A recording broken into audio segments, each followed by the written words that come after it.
car for you, make money for you, but you cannot have someone bear the sickness for you. Material things lost can be found, but there is one thing that can never be found when lost: life. When someone goes into the operating room, he will realize that there is one book that he has yet to finish reading. Book of Healthy Life. Whichever stage in life we are at right now, we will face the day when the curtain comes down. Treasure love for your family, love for your spouse, love for your friends. Treat yourself well. Cherish others. Very heartfelt, to say the very least, but he finally went to that place within himself and realized the ultimate value of love. Exactly. But how sad it's on his deathbed. Here's what I want to share with everyone, Gigi. What happened to Steve in his life? His words were, "Little joy and turned into a twisted being." This is completely avoidable. Totally avoidable. 100% avoidable. Pursuit of wealth for the sake of wealth is what will turn you into this. If your identification is on my money I make, the car I drive, the neighborhood I live in, I've had that. I lived in the best neighborhoods. I've driven the best cars. I've eaten in the finest restaurants. I've traveled all over the world. And if you do not have that internal happiness, all of those things that I'm just discussing right now will mean nothing, like Steve Jobs found on his deathbed. Do not make it your deathbed when you realize this. Now, thank God he realized it on his deathbed. Yes. A sadder story is, I've talked about this one before too, is Robin Williams. Another one, pinnacle of success, and he kills himself. If all these things that I'm talking about are things that would make you happy, Steve Jobs would have been the happiest man on his deathbed. Robin Williams would never have committed suicide. And they would have been the models on how to live our life. But you've got to have that internal happiness. It can never be filled by someone or something else. And all this pain that you're carrying does not need to be carried. And I don't think people realize how much there has been accumulated because, like you say, the threading of the sweater, it's so interwoven. Totally interwoven. So tightly, you can't even put a finger between it because it just builds on itself. Once you get that first initial pain, then this is based on the laws of attraction. So I'm going to talk about the woo-woo-y statement here. Good. Everything is energy. And we all have an energy field that surrounds our physical body, and science knows it's there. So I'm not saying something that's a crackpot. You go ask any scientist and they'll tell you they can measure it.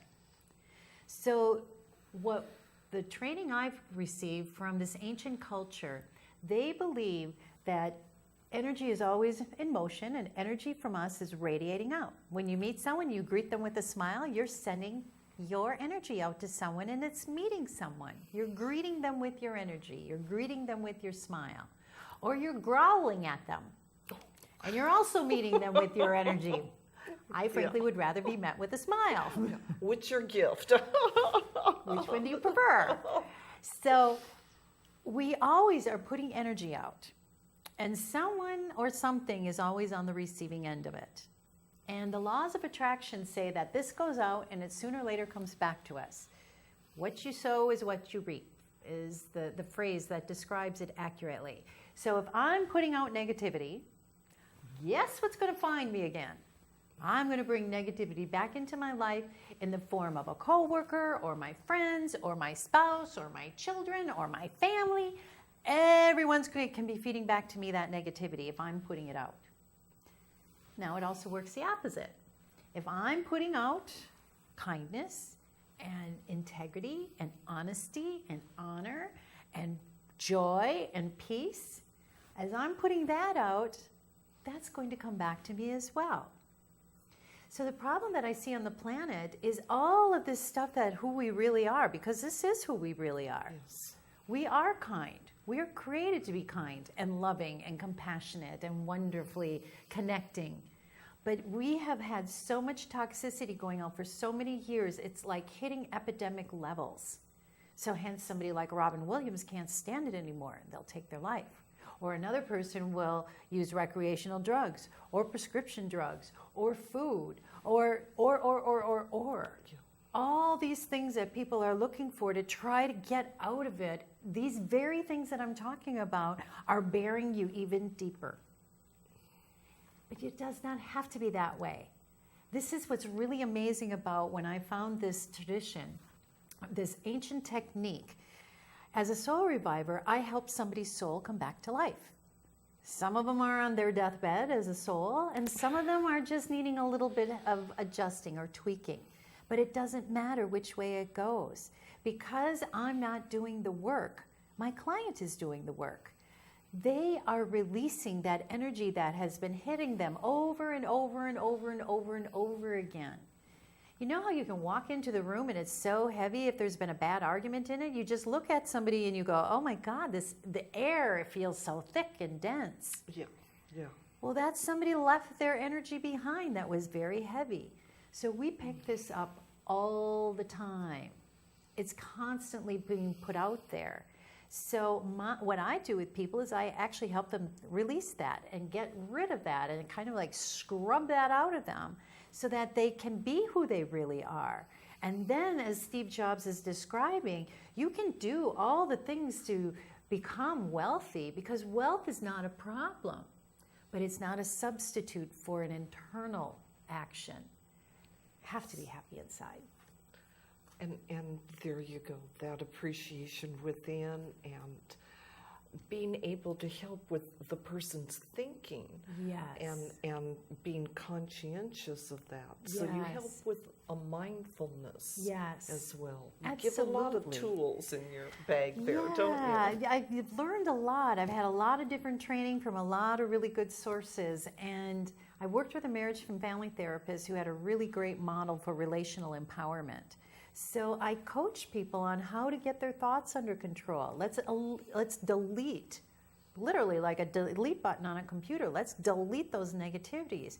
If you're struggling at work, whether it be I just can't get things going the way I want to, or my coworker is bothering me, or my boss is a pain in my neck, let's just get rid of it. Because then what happens is then you radiate all that joy that's actually inside, that light that's inside. And then you can meet people where they're at.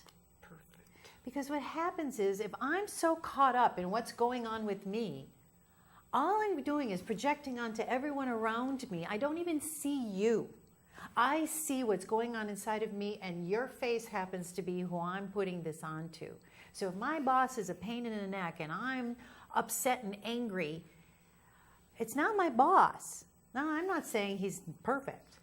But he's doing a behavior that's activating something inside of me. And if I clean myself out inside, I can actually take a step back and see where he's at. Maybe he's having a bad day. Maybe things aren't so good at his home. Maybe his mortgage isn't getting paid. Maybe his wife lost her job. Maybe they've got children that suddenly are having an illness and they are suddenly have to take care of something that's unexpected.